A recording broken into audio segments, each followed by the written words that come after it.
Mesdames et messieurs, bonsoir. 10 minutes d'information pour vous expliquer le cas du licenciement de la journaliste Carmen Aristegui.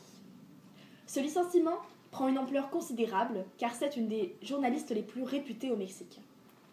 Elle a lancé l'affaire controversée de la luxueuse maison de la première dame. Cela a provoqué des craintes parmi ses partisans. La liberté de la presse est atteinte. Beaucoup de personnes décrivent cet acte comme un attentat à la liberté d'expression. Madame Aristegui annonce que son équipe et la radio MVS participeront au projet de Mexico Leaks. La direction de la radio MVS fait savoir qu'elle refuse cette collaboration. Dans la foulée, 2 autres journalistes sont licenciés. Ces derniers sont les auteurs d'une enquête fracassante sur le conflit d'intérêts dans l'achat de la somptueuse maison. Madame Aristegui exige la réintégration de ces 2 enquêteurs au sein de son équipe. Aristegui, une des plus célèbres journalistes d'investigation du Mexique, a été licenciée dimanche par la station de radio MVS sur laquelle elle animait une émission quotidienne. Une décision prise par son employeur après le lancement par la professionnelle de l'information d'une plateforme baptisée Mexico Leaks, un site créé pour exposer la corruption des officiels mexicains. Un renvoi qui est loin d'être passé inaperçu sur la toile locale, où les internautes se mobilisent massivement pour prendre la défense de Carmen Aristegui. Les Mexicains sont en effet nombreux à s'être rués sur les réseaux sociaux pour dénoncer le licenciement de la journaliste. Des utilisateurs du web qui se servent notamment du hashtag En Defensa de Aristegui, je défends Aristegui en français, pour afficher leur solidarité avec la professionnelle de l'information, mais aussi pour fustiger l'attitude de son ex-employeur. Pour beaucoup de citoyens du pays, la station de radio MVS aurait en effet procédé au renvoi de Carmen Aristegui, pour éviter qu'elle ne fasse des révélations compromettantes sur le pouvoir en place. Un point de vue partagé par les auteurs de ces messages publiés sur Twitter qui appellent tous ceux qui ont pris fait et cause pour la journaliste à boycotter MVS. Des internautes qui pour certains vont même plus loin en incitant leurs compatriotes à contacter les marques diffusant des publicités sur les ondes de la radio. Objectif affiché, faire en sorte que ces annonceurs fassent pression sur les dirigeants du média pour que Carmen Aristegui retrouve son poste au plus vite. Une importante mobilisation en faveur de la professionnelle de l'information à laquelle ont également pris part les membres d'Anonymous. Les hackers ont ainsi partagé une vidéo sur YouTube dans laquelle ils affirment qu'ils feront tout ce qui est en leur pouvoir pour apporter leur soutien à Carmen Aristegui et pousser son ex-employeur à revenir sur ses décisions. Es decir, hacer cobertura en muchas partes de México es como hacer cobertura en Irak. Le Mexique est l'un des pays les plus dangereux au monde pour les journalistes. Les médias sont souvent la cible de menaces, surtout depuis 2006, lorsque la guerre contre le trafic de drogue a commencé. Article 19 est une organisation internationale anglaise centrée sur la protection de la liberté d'expression et de la presse. Son directeur pour le Mexique et l'Amérique centrale nous expose sa vision des choses. México, desde el año 2000 a la fecha, tiene 82 periodistas asesinados por su labor periodística. Tiene 16 periodistas desaparecidos y tenemos más de 600 agresiones desde el 2007 a la fecha. Les actes d'intimidation proviennent souvent des cartels, mais aussi des fonctionnaires de l'État.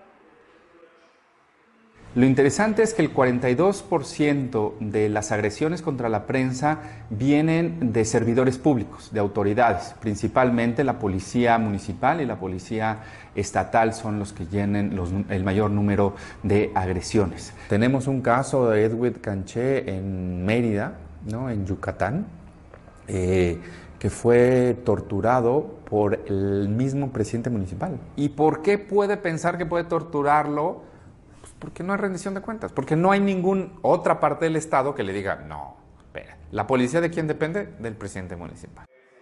L'un des plus grands problèmes, c'est l'impunité. La falta de justicia, la repetición, la falta de reparación contra las víctimas hace que la señal de aliento sea, pues sale más barato agredir a un periodista, matarlo, desaparecerlo, que verdaderamente asumir el elemento democrático de tener una prensa crítica e independiente. Cuando vemos que todo eso, el Estado de Derecho, la justicia, la independencia, no existe, vemos los altos niveles de corrupción, los altos niveles de cinismo de los mismos políticos.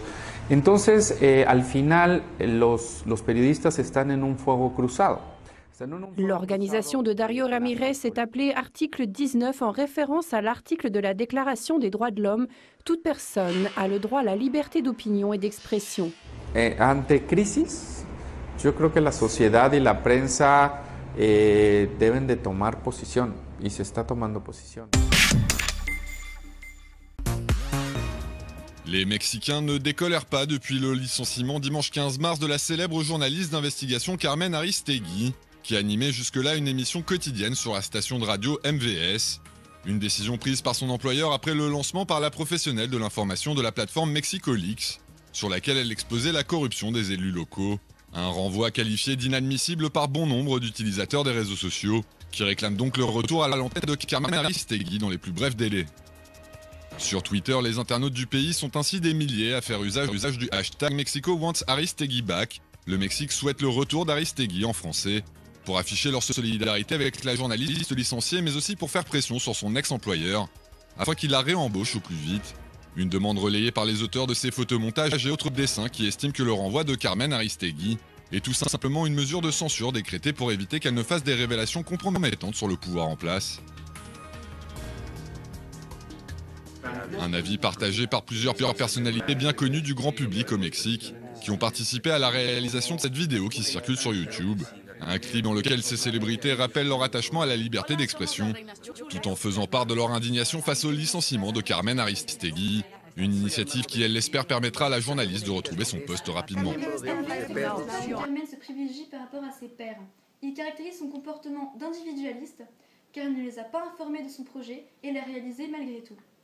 Elle a donc imposé sa volonté, ce que MVS ne peut tolérer. Carmen avait dit que son licenciement avait été pris avec beaucoup d'anticipation, ce qui est, d'après MVS Radio, faux, car ce contrat avait été renouvelé. Elle a donc fait preuve d'une attitude individualiste, ce que la radio ne peut accepter.